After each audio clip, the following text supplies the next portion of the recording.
Hi Robin, how are you? Good afternoon. I'm good, thanks. Nice to see you. The sun is all pictured out in the sunshine there for training today. Nice change. Yes, definitely. Just on Gary Ringrose, I saw some pictures of him there, all smiles. What sort of level of workload did he get through today, and how hopeful would you be that he'd be available for Saturday? I'm just reading what's in the report here, injury update, because I'm not a medical man. Yeah, that just says he's been assessed, really, do you know what I mean? So the medical team, they're probably just stepping things up. To what intensity, I couldn't tell you. But obviously it's step by step and just assessing it, really, as he goes. Very good. What way does your job change in a week like this? Are you able to do specific scrum techniques to replicate as much as you can the sort of forces that your front row players will face at the weekend? To an extent, obviously, they've got a very strong scrum, and we can familiarise ourselves with some traits that certain props have got, and highlight them and work to combat, to overcome them, etc. But in a week like this, really, it's I'm facilitating more than anything, because these players, they're very experienced. They've played against them international level, and they know what it's all about. So I just try not to get in the way of the players in a week like this, really. We've been together all season, and we know each other. We know the systems pretty much inside and out by now. So there's a little bit of fine tuning. And that's all, really. You just shed a light on something, give it a little bit more attention, but you're not going to change that much, really, at this stage of the year. Is it possible to look back on the last two times you met Toulouse? Is there much to be taken out of those two games, or do you come to the realisation that you probably face a completely different proposition than the teams that came to Dublin for the last two seasons? You can take something. Obviously, it wasn't that long ago we played them, and certainly I don't think their DNA has changed with regards to how they go about playing the game of rugby. I think that's pretty ingrained in them, and they've got a pretty settled coaching group with them. And they're very comfortable with and very successful with the style of rugby they play.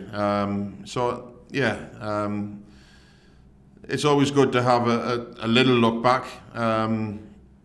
It wasn't that long ago; it was just recent. But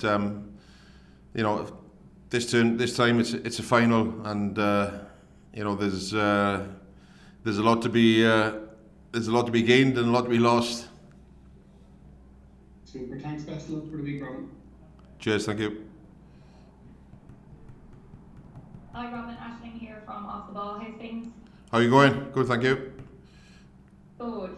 What is the week like for you as a coach when you're building up to a Champions Cup final? I'm sure there's nerves and excitement, and there's a reason you coach, I'm sure, to get to finals. Well, it's why you're in it, really, isn't it? If you don't get excited this week, then I think you're in the wrong job.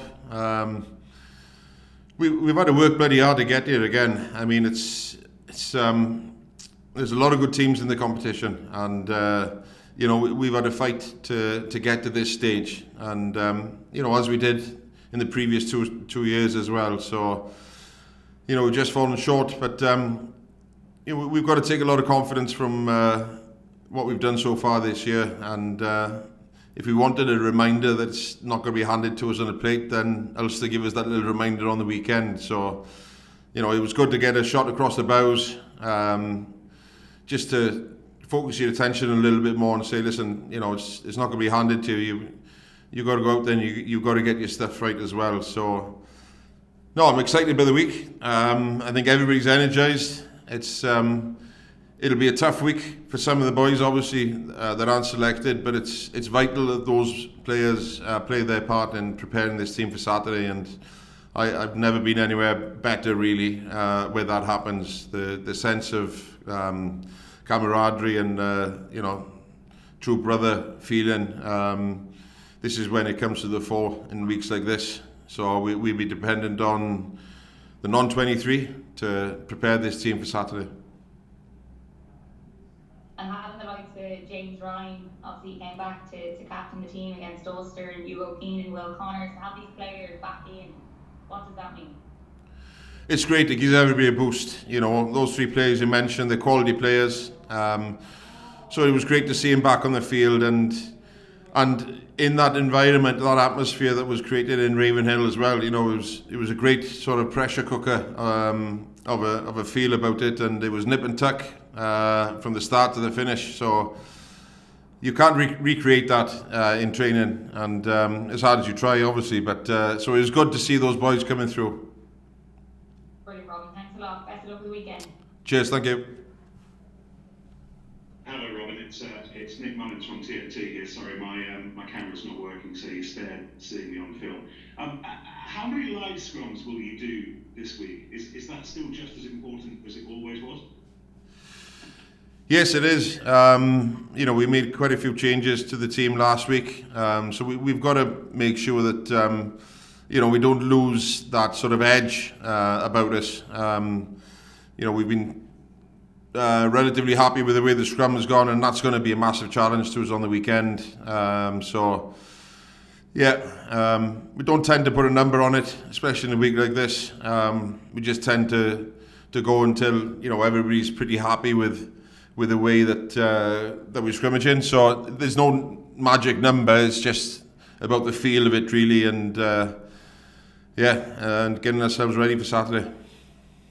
And while I'm not, of course, you're not going to give away the crown jewels, but we look at their 1, 2, and 3, possibly Bai and Malvaka and Aldegheri. Just from a technical point of view, through your experience, guys, what do you see from those 3 as a scrummaging unit?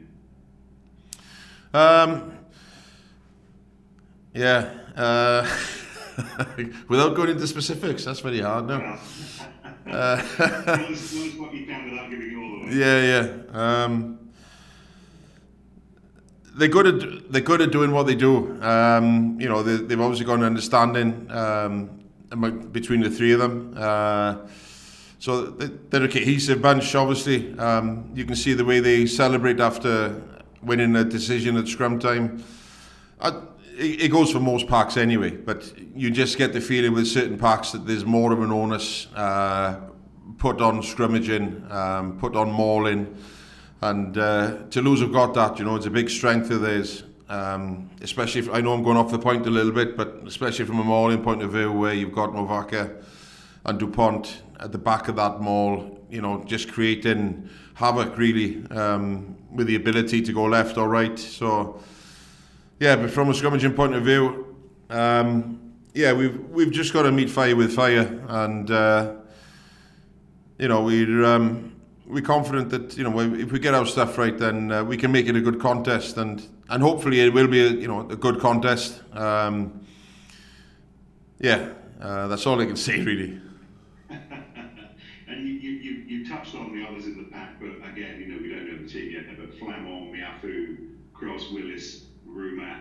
When you look at those names, I mean, how do you sleep at night? Are you excited, daunted? What are you thinking on a week like this, up against a pack like that? You get excited, without doubt.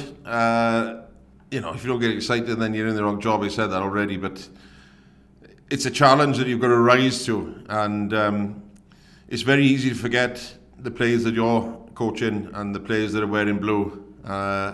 And the strengths that they possess as well. So this is the best part of the week for me, the Monday, Tuesday, where you sit down with your mini groups and you discuss ways of taking advantage of or combating strength.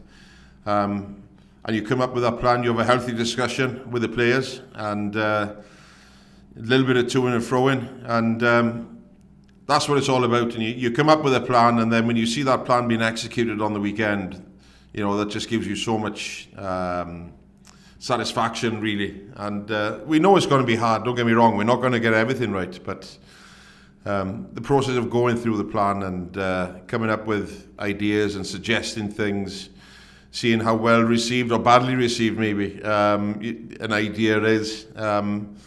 But that's the part I really enjoy, and it's getting that balance right between not losing the cohesion, but maybe throwing something new with them as well. Robin, apologies, I've had my allocation, but can I just ask you one more on those little groups? Is it 1, 2, 3? Is it front 5? How do you break those groups down when you're having those conversations?